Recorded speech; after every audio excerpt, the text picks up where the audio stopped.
Nos acompaña Eduardo García, es secretario general del Sindicato de Trabajadores Viales. Muy buenas tardes, Eduardo, ¿cómo está? ¿Qué tal? Buenas tardes, ¿cómo te va? Bien. Bueno, a ver, ¿por dónde arrancar? ¿Arrancamos por nación? ¿Arrancamos por provincia? Sí, compleja la situación en general, digamos, Sí. del país, ¿no? Nos desenvolvemos en una situación grave de donde la miremos, porque recién veíamos una parte importante de la cultura. Sí. Y yo creo que la cultura también está siendo en este momento avasallada por donde se puede y no reconocerlo y no palparlo y no verlo es negarse a la realidad. Creo que hoy estamos todos tocados lamentablemente por una situación lamentablemente descontrolada de la política. Creo que la política, como bien se decía, es el arte de lo posible y a veces también tiene la bendita oportunidad de ser del arte de lo imposible. Pues la verdad que la política es buena en la medida de que sostiene la democracia, la vida republicana y demás, pero en realidad cuando se vulneran, como nos ha pasado, y ahora sí, tocando el tema realmente nuestro, cuando se vulneran los derechos ya adquiridos, como han sido firmar actas paritarias con la anterior gestión del Ejecutivo Provincial, y desde una nueva gestión, a partir del 10 de diciembre de este año, del año pasado, se intenta no cumplirla, es como que en realidad me pregunto si, vuelvo a decir, la política es el arte de lo imposible. Ya parece ser que lo que se firma con la mano se borra con el codo y es una de las condiciones que ha motivado que todos los gremios del sector público hubiéramos tomado esta decisión de poder juntarnos a dirimir este paso hacia adelante que vamos a intentar dar.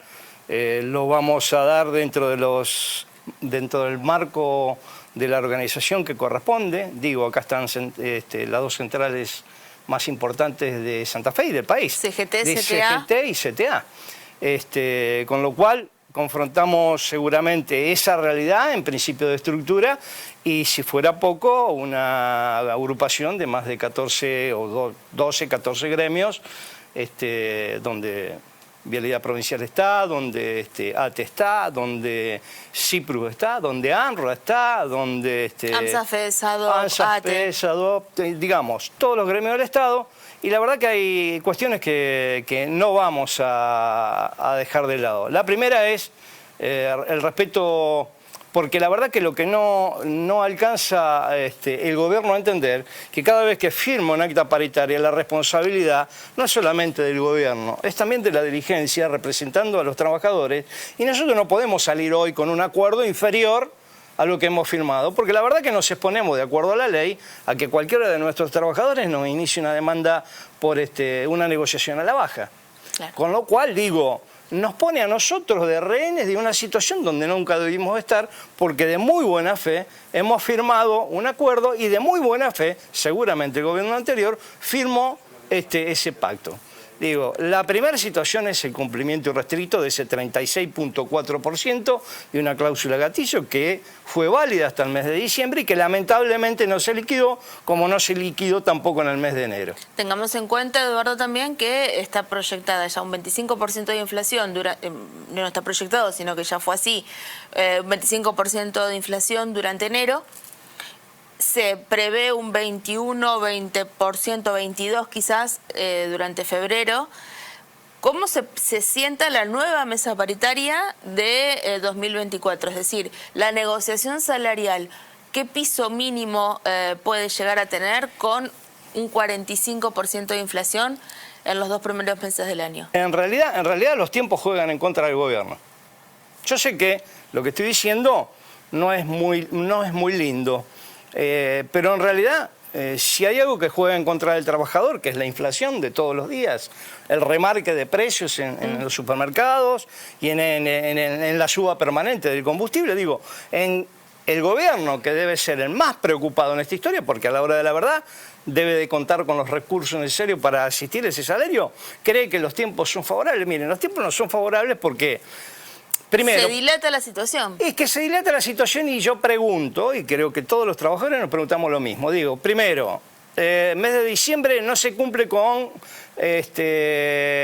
lo que estaba pactado respecto a ese 36.4.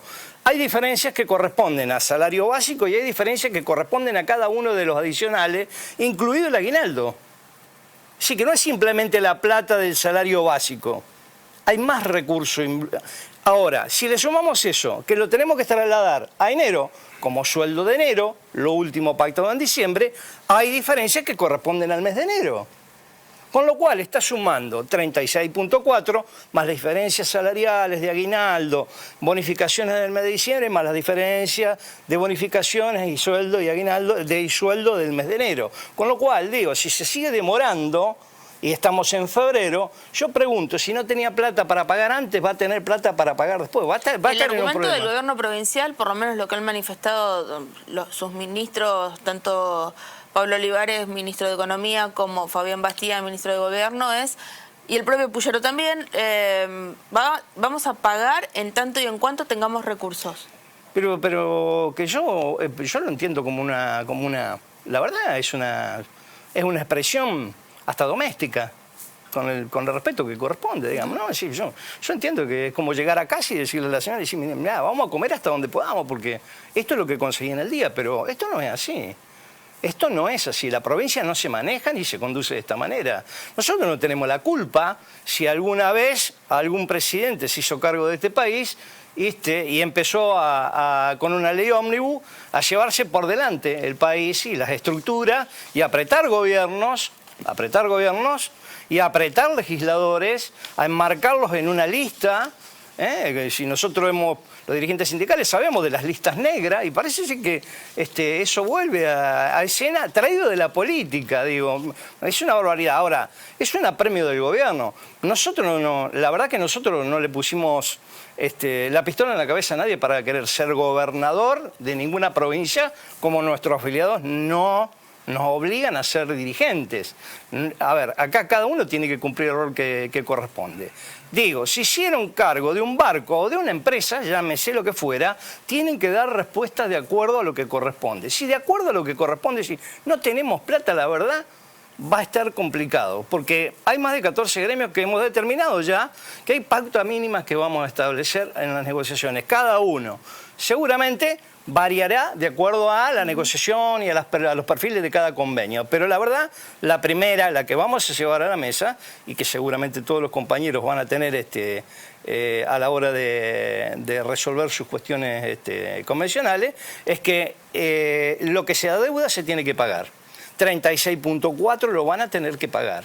Y esto no es una cuestión de salir a medio término, vamos a pagar el 14, y en una de esas si traemos plata y conseguimos plata, porque si nos devuelven plata de la nación, porque en todo caso si recaudamos más, porque la ley ómnibus trae de la mano que se vuelva a descontar ganancia, y vamos a juntar más plata, vamos a tener más plata para pagarle a los trabajadores. Y nos intentan casi pagar descontándonos las plata a los trabajadores para devolvernos plata a los trabajadores en un aumento. La verdad es insólito lo que se propone, pero es lo que escuchamos. En las últimas horas, nosotros es un tema que seguimos ya prácticamente desde fines del año pasado, tiene que ver con la situación alimentaria, sobre todo de los sectores populares.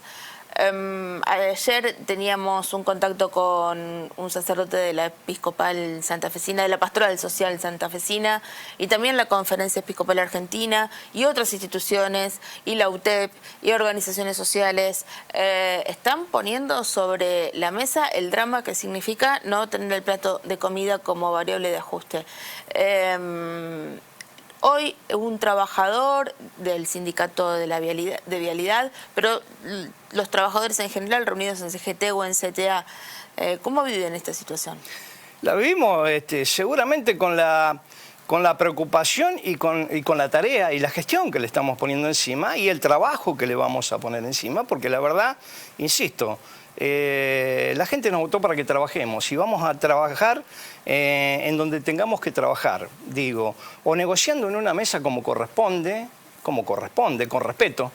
Sí, porque la verdad, digo, uno puede sentarse a charlar, a sacarse la mejor foto del mundo con la sonrisa en la cara y levantarse de la mesa y tener como desagrado una información a la prensa dada por el gobierno que en definitiva no fue pactada arriba de la mesa. Y eso es desleal. Es decir, uno puede salir a comentar lo que realmente pactó, no lo que le pareció de la reunión, porque si no, todos salimos con pareceres y en realidad la gente termina entendiendo nada. ¿Qué es lo que pasa hoy? ¿Cómo nos van a pagar el 14%? ¿Qué va a pasar con ese 22.4%? ¿Cuándo lo terminan de pagar? Hay una sensación de incertidumbre muy generalizada, ¿no? De no saber qué es lo que va a pasar. ¿Pero la generan los dirigentes sindicales o la genera el gobierno cada vez que se pronuncia respecto de estos temas? Esta es la pregunta de rigor. Es decir, yo creo que me parece que cuando no hay certeza a la hora de hablar, porque no hay una decisión política de afrontar lo que hay que afrontar, hay que hacer la menor cantidad de declaraciones posible, porque todo puede salir al revés en todo caso.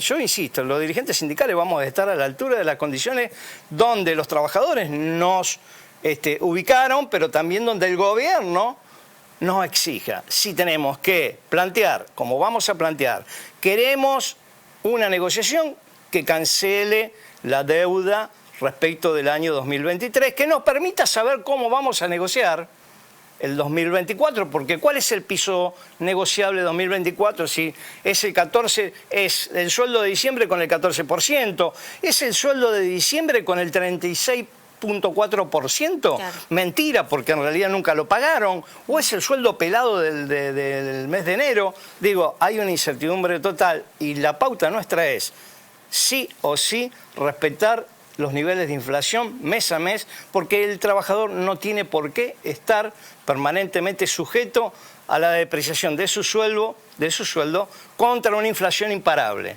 Digo, hoy una canasta mínima, recién lo decías vos, en una pregunta de preocupación, ¿cómo no vamos a estar preocupados? Una canasta mínima, tipo 2, para una familia tipo, de una pareja con 2 hijos de entre 5 y 8 años, está en 495.000 o casi 500.000 pesos. Hoy, un salario promedio, ¿quién tiene un salario promedio de 500.000 pesos? Hoy son necesarios mínimo 2 sueldos para llegar a una canasta básica total. Le sumo una declaración del propio gobernador Puyaro de último momento. Vamos a cumplir con lo que se acordó, pero como podamos hacerlo, no voy a sacar un préstamo para pagar sueldos, vamos a saldar una parte del 36% que nos reclaman y nos quedará alguna partecita muy pequeña para pagar en marzo. Frente a estas declaraciones del gobernador Puyaro, ¿estima usted que pueda ser factible una medida de fuerza conjunta entre CTA y CGT? La verdad que seguimos hablando de parcialidades, se siguen refiriendo a cómo quieren o intentan pagar y no endeudarse para pagar esa diferencia salarial que debió estar, pero nada dicen de cómo vamos a pactar desde enero en adelante. Con lo cual, digo, es muy difícil poder lograr en una mesa paritaria fraccionar una negociación en febrero de este año, cuando en realidad propagandizamos por televisión, arrancamos la primera semana de enero negociando con el sector docente y hasta el día de hoy no ha habido ninguna novedad, no tuvo ninguna ventaja empezar a hablar el primer día de enero, porque lo podríamos haber hecho el 31 de diciembre con una copa en la mano de esta manera. Entonces la verdad, digo, ironía de por medio, no vale empezar primero para llegar al 26 o cuando vayan las clases y la gente no pueda y los trabajadores no tengan resuelto su cuestión salarial y lamentablemente nos encontremos que no arrancan las clases. Digo, me parece que el gobierno tiene que sumarle a esa expresión, que yo la respeto, pero que la verdad, digo, me parece que la altura de la condición está el gobernador en manos de solucionar un tema que tiene que buscar el recurso necesario para hacerlo. Y la verdad que la problemática de coparticipación nacional o no coparticipación nacional es un problema de gestión política, como al anterior gobierno la pudo haber tocado la situación climática de sequía o pandemia y demás. Digo, si los trabajadores nos vamos a hacer cargo de todas y cada una de esas cuestiones, deberíamos estar sentados todos los trabajadores, no solamente quienes gobiernan, a la hora de resolver estas gestiones de cómo vamos a vivir en una provincia o en un país. Con lo cual es imposible pensarlo. Me parece que sigue siendo escasa la respuesta, me parece que sigue siendo solamente una opinión que intenta poner en juicio, empujemos todo el carro y la verdad, pregunto, ¿hasta dónde vamos a empujar este carro? Porque evidentemente, si hay una planificación nacional que dice, y no lo dice este dirigente, ni la CGT, ni la CTA, que estamos programando un país para dentro de 15 años, la pregunta es, ¿de esta manera vamos a llegar a 15 años? Le repito, la pregunta se la reformulo. CGT y CTA luego, en este panorama, en este contexto, ¿tiene previsto un plan de lucha a largo plazo, en el mediano plazo? Seguramente como dirigente sindical, en una cuestión personal, la digo, no cabe ninguna duda de que si tenemos que llegar a ese punto lo vamos a cumplir. Eduardo, muchas gracias por haberse acercado a nuestros estudios. No, gracias a ustedes.